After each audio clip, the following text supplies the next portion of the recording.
स्वागत है आपका भीम न्यूज इंडिया, देश के सबसे प्रमुख और विश्वसनीय चैनल में। आप देख रहे हैं भीम न्यूज इंडिया। नमस्कार, मैं आपके साथ हूं। आइए जानते हैं आज की ताजा अपडेट्स। देश और दुनिया में क्या चल रहा है उसकी पूरी जानकारी लेकर हाजिर हैं। सबसे पहले बात करते हैं आज के मुख्य समाचार की। समाचार मध्य प्रदेश शिवपुरी से है। ओबीसी के राष्ट्रीय नेता और कांग्रेस प्रवक्ता ने आरोप लगाया कि एक बलात्कारी बाबा को कौन बचा रहा है और बलात्कार से पीड़ित महिला को कौन न्याय दिलाएगा। उसके जन्मे बच्चे जिसका के बलात्कारी बाबा उसका बाप है, आज तक पुलिस की गिरफ्त में नहीं है। आप देख रहे हैं भीम न्यूज इंडिया। मैं हूं आपका दोस्त विनय कुमार सिंघल। देखिए प्रेस कॉन्फ्रेंस में क्या कुछ कहा।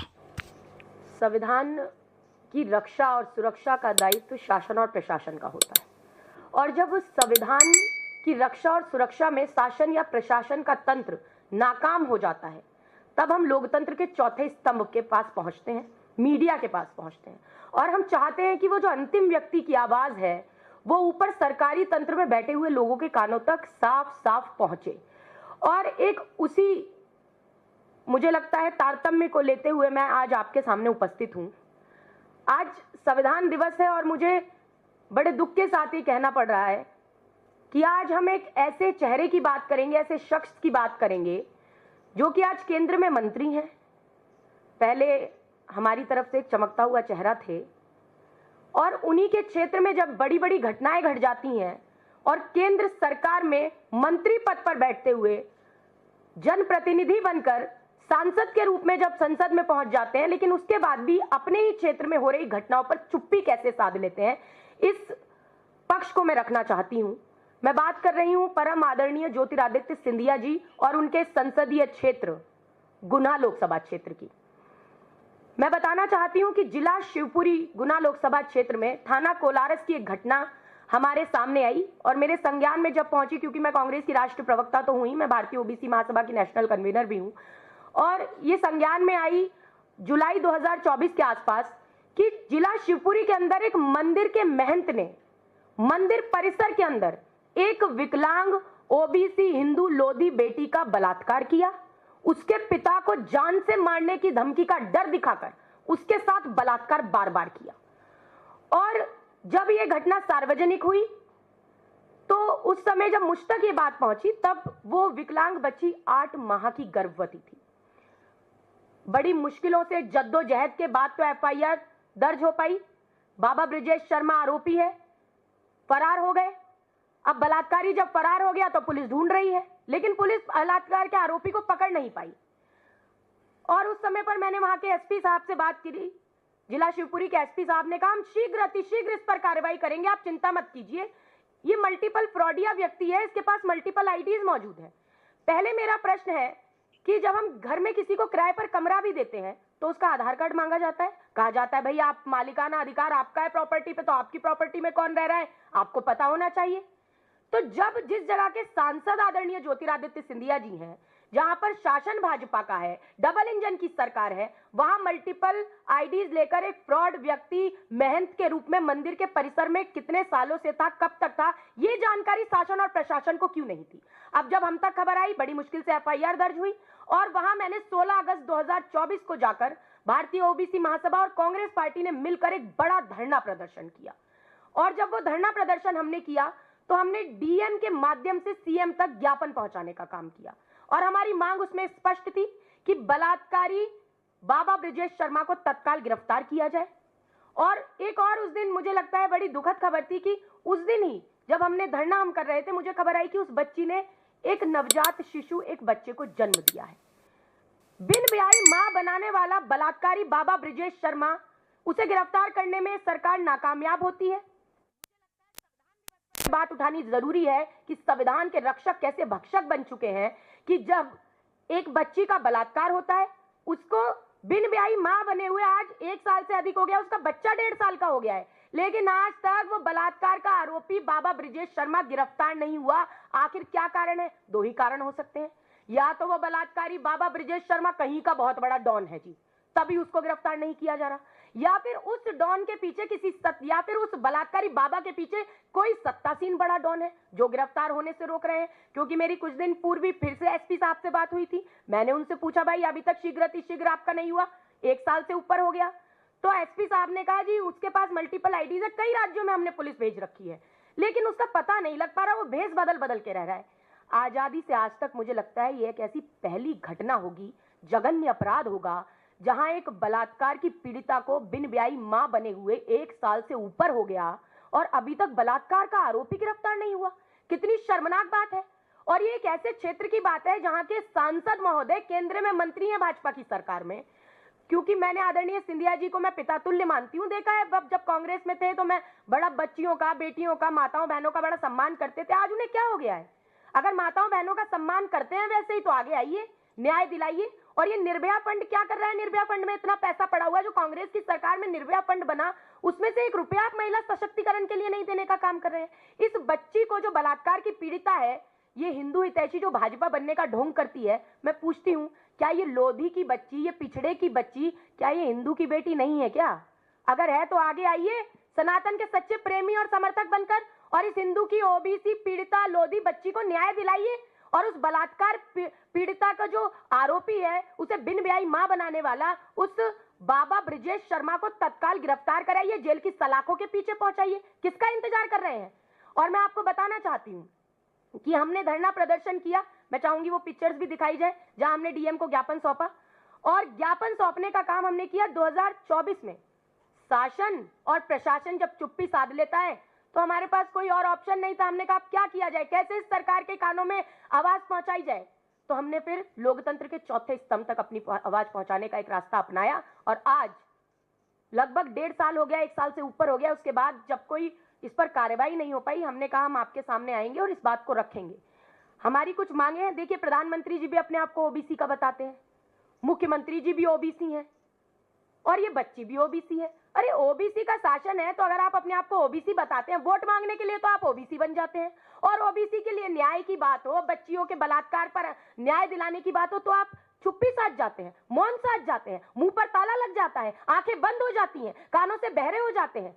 अगर रूप बदलने में माहिर मामा मारीच के साथ बाबा रूप में रावण ना आता तो सीता माता का अपहरण ना हो पाता।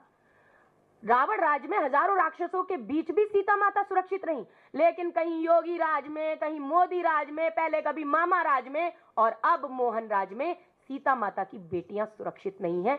आज ये सत्यता और सच्चाई बन चुकी है। तो सबसे पहले तो मैं चाहूंगी कि आदरणीय ज्योतिरादित्य सिंधिया जी, सम्मान के साथ कहूंगी आप आगे आइए और इस बच्ची के लिए आवाज उठाइए और बताइए कितना शासन और प्रशासन ने इसे पैसा दिया, इस बच्ची की आर्थिक मदद आपने क्या की, कैसे वो अपने नवजात शिशु का भरण पोषण करेगी, एक बलात्कार पीड़िता को आपने क्या राशि मुहैया उसकी मदद के लिए कराने का काम किया, क्या मोदी सरकार के निर्भया फंड से कुछ राशि उस बच्ची को मुहैया हुई? नहीं हुई। आखिर क्यों, क्या कारण है? कारण स्पष्ट है, ये सरकार बेटी बचाओ बेटी पढ़ाओ के खोखले नारे लगाती है, लेकिन एक तरफ प्रधानमंत्री जी सार्वजनिक तौर पर महिलाओं को अपमानित करते हुए नजर आते हैं। कई एक ब्याता को 50 करोड़ की गर्लफ्रेंड कहते हैं, किसी को जर्सी गाय कहते हैं, किसी महिला सांसद की तुलना सुपर्णखा और ताड़का की हंसी से करते हुए नजर आते हैं। नीतीश कुमार जी के डीएनए पर प्रश्न उठाते हुए उनकी माता जी को गाली देते हैं, बिहार की माता को गाली देते हैं। तो ये भाजपा का मुझे लगता है ये चरित्र है राजनीतिक कि ये महिलाओं का अपमान हमेशा करते आए हैं और निरंतर कर रहे हैं। और मैं तो ये बताना चाहूंगी कि बड़े शर्म की बात है कि जब मैं, क्योंकि राष्ट्रीय प्रवक्ता हूं तो हम लोग रोज टीवी डिबेट्स पर बैठते हैं, और एक दिन जब हम टीवी डिबेट पर थे तो मैंने इस मुद्दे को बार बार उठाया, हर बार उठाया। और एक बीजेपी की प्रवक्ता हैं इल्मी जी, शाजिया जी से मैंने पूछा भाई आप सत्ताधारी हैं, सत्ताधीश, आप बताइए कि इस मुद्दे पर आप क्या कर रहे हैं। तो उनका जवाब था कि ऐसे वाक्य तो हजारों होते हैं, रोज होते हैं। तो मैं वो वीडियो भी दिखाना चाहूंगी, मैं निवेदन करूंगी आप प्लीज इसको दिखा दीजिए थोड़ा। मैं कांग्रेस की राष्ट्रीय प्रवक्ता के तौर पर नहीं, बेटी और एक महिला होने के नाते मैंने पिछली बार भी चित्रा जी के शो में पूछा लेकिन मुझे जवाब नहीं मिला। आपसे पूछ लेते, आप महिलाओं से बड़ा अच्छा आपने प्रवचन सुनाया।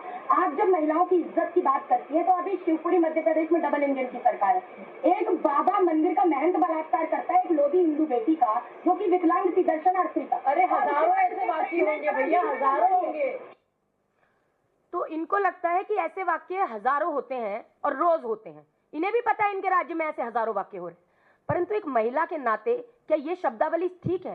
भाजपा के कोई प्रवक्ता आते हैं, किसी प्रवक्ता की माताजी को सार्वजनिक तौर पर गंदी गाली दे देते हैं, लेकिन उन पर कोई कार्रवाई भाजपा की तरफ से नहीं की जाती। ये तो महिला प्रवक्ता है, इन्हें शर्म आनी चाहिए कि किस प्रकार की टीका टिप्पणियां करने का काम कर रही हैं। तो ये आ कहां से रहा है?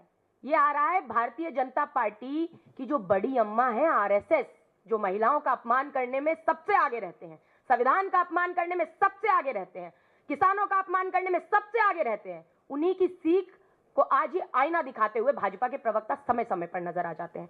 मैं अंतिम में यही कहूंगी कि हमारी बस कुछ मांगे हैं। पहली मांग, आदरणीय ज्योतिरादित्य सिंधिया जी आगे आइए, आप सांसद हैं और आपकी जिम्मेदारी बनती है कि अगर गुना लोकसभा क्षेत्र में इस तरह की घटना हो रही है तो आखिर क्यों हो रही है। सनातन के एक मंदिर में सनातन सभ्यता और संस्कारों का बलात्कार किया जाता है, एक पीड़ित विकलांग लोधी बच्ची का बलात्कार किया जाता है, एक हिंदू बेटी का बलात्कार किया जाता है। आप मौन क्यों है? अपनी चुप्पी तोड़ने का काम कीजिए। दूसरा, ओबीसी की झंडाबरदार बनने वाली, विशेष तौर पर लोधी समाज की झंडाबरदार बनने वाली आदरणीय उमा भारती जी, आप भी आगे आइए और इस पर मौन मत साधिए, इस पर चुप्पी तोड़िए, मौन तोड़िए और ये बताइए कि आपका इस पर क्या आपका वाक्य है, आप क्या बोलना चाहती हैं। मुखर होकर बोलिए, आप तो बड़ा मुखर होकर बोलती रही हैं।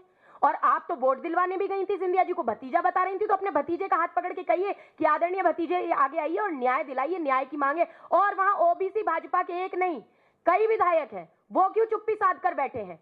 उन्हें भी आगे आना चाहिए। और आदरणीय मुख्यमंत्री मोहन यादव जी, अगर आप अपने आप को ओबीसी बताते हैं, ओबीसी का कार्ड तो खेलते नजर आते हैं, लेकिन अगर ओबीसी बच्चियों को अगर आप न्याय नहीं दिला सकते हैं तो नैतिकता के आधार पर अपनी कुर्सी छोड़ दीजिए, इस्तीफा दे दीजिए। और प्रधानमंत्री जी भी अपने आप को ओबीसी तब बताइए जब आप ओबीसी को अधिकार देने की बात को करते कहीं तो नजर आइए। और अगर आप ओबीसी के अधिकारों के लिए लड़ाई नहीं लड़ सकते, सामाजिक न्याय नहीं दिला सकते, मुखर होकर बात नहीं कर सकते, महिला सम्मान की बात नहीं कर सकते, सिर्फ विक्टिम कार्ड खेलना है महिलाओं के नाम पर, आपको सिर्फ सिलेक्टिविज्म करना है कि कहीं हमें दिखेगा तो जी महिलाओं की बात करेंगे और कहीं नहीं करेंगे, तो आप आगे आइए। क्योंकि यही वो मध्य प्रदेश है जहां बनारस हिंदू यूनिवर्सिटी में जब एक छात्रा के साथ बलात्कार होता है तो जो बलात्कार करने वाले जो इनके भाजपा के कार्यकर्ता थे वो मध्य प्रदेश में लाडली बहना का प्रचार करते हमें नजर आते हैं। इतनी शर्मनाक स्थिति और भाजपा को शर्म नहीं आती, कान पर जू नहीं रेंगता। मैं अपनी बात का यहीं से समापन करूंगी कि नारी परामर्श में मंत्री, गृह कार्य में दासी, धर्म कार्य में धर्मपत्नी, स्नेह करते हुए माता, विलास में रंभा और क्रीड़ा में मित्र का स्थान रखती है।